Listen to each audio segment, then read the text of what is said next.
สวัสดีค่ะวันนี้ EP 2นะคะมาดูกันวันนี้หาลิเปลี่ยนไม่แม่ดูชามาลาบ่เนาะใช่ไหมกะจิโอบลูกขอละกันไกรกันไกลเขาพี่ตาโซเชนแก้วน้ำหมด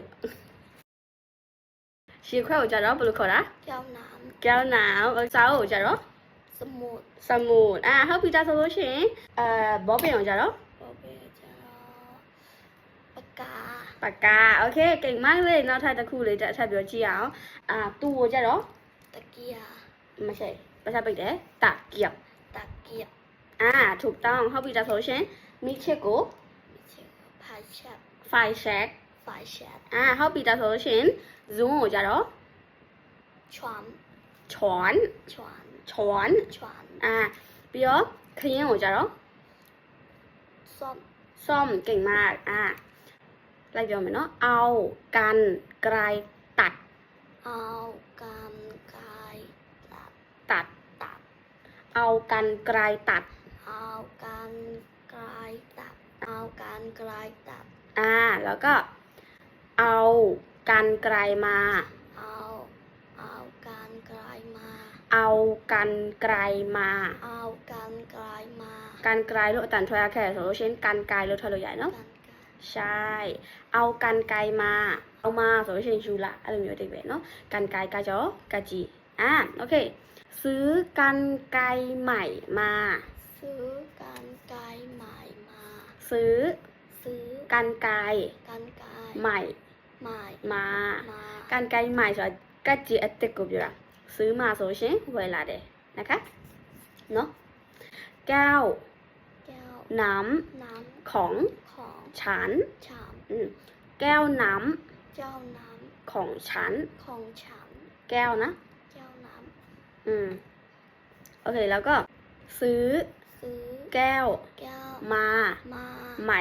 ใหม่ ซื้อแก้ว ซื้อแก้ว มาใหม่ มาใหม่ ซื้อแก้วมาใหม่ ซื้อแก้วมาใหม่ ซื้อဆိုတာကကျတော့ဝယ်တာဆိုတော့ซื้อมาใหม่ဆိုလို့ရှရင်အစ်စ်ဝယ်လာဘာအစ်စ်ဝယ်လာလဲแก้ว แก้ว แก้วဆိုလို့ရှရင်ซื้อแก้วมาใหม่ဆိုလို့ရှရင်ရေခွက်အစ်စ်ဝယ်လာတယ်လို့ပြောတာနော်โอเคแก้วน้ำใคร แก้วน้ำใคร น้ำเนี่ยมันภาษาเป็นน้ น้ำแก้วน้ ำแก้วน้ ำใคร ำใคร แก้วน้ำใคร เจ้านั้นใคร น้ น้ ำใคร ำใคร โอเคนะแก้วน้ำใคร เจ้าน้ำใคร ถูกต้องสมุดของเขา สมุดของเขา สมุด สมุด ของเขา ของเขา สมุดဆိုတာကကျတော့ဗလာစာကိုပြောတာของเขาဆိုတာသူ့ဟာเนาะဒီနားမှာဆိုရှင်သူ့ရဲ့စာအုပ်သူ့ရဲ့ဗလာစာအုပ်အဲ့လိုမျိုးသုံးလို့ရတယ်เนาะแล้วก็สมุดของใคร สมุดของใคร สมุด สมุด ของ ของ ใคร ใคร สมุดของใคร สมุดของใคร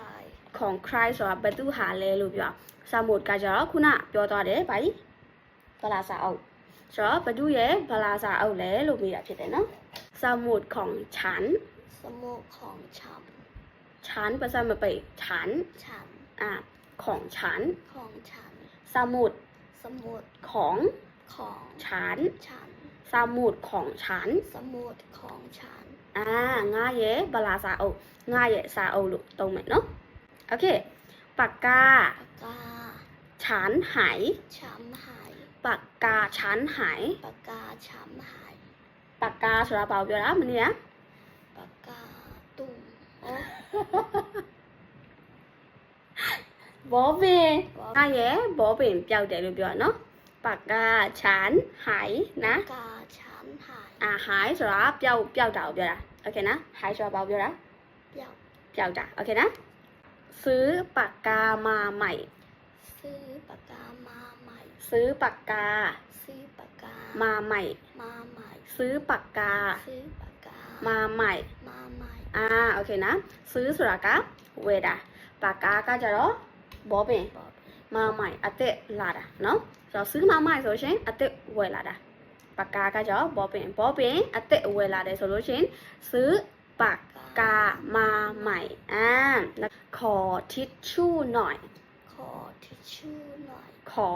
ขอ ทิชชู่ ทิชชู่ หน่อย หน่อย ขอทิชชู่หน่อย ขอทิชชู่หน่อย ทิชชู่နည်းနည်းလောက်ပေးပါအောင်ဆိုတဲ့အဓိပ္ပာယ်เนาะခေါ်ဆိုတာနည်းနည်းတောင်းတာအဲ့လိုပေါ့တောင်းတဲ့နေရာမှာเนาะทิชชู่หมด ทิชชู่หมด ทิชชู่ ทิชชู่ หมด หมด หมดဆိုတာကုန်တာเนาะหมด หมด ใช่ทิชชู่หมด ทิชชู่หมด ทิชชู่ကုန်ပြီทิชชู่ကုန်တယ်အဲ့လိုပေါ့เนาะทิชชู่ไม่มี ทิชชู่ไม่มี ทิชชู่ ทิชชู่ ไม่มี ไม่มี ทิชชู่ไม่มีนะทิชชู่မရှိဘူးလို့ပြောไม่มีဆိုတာမရှိဘူးလို့ပြောโอเคไหมโอเคครับ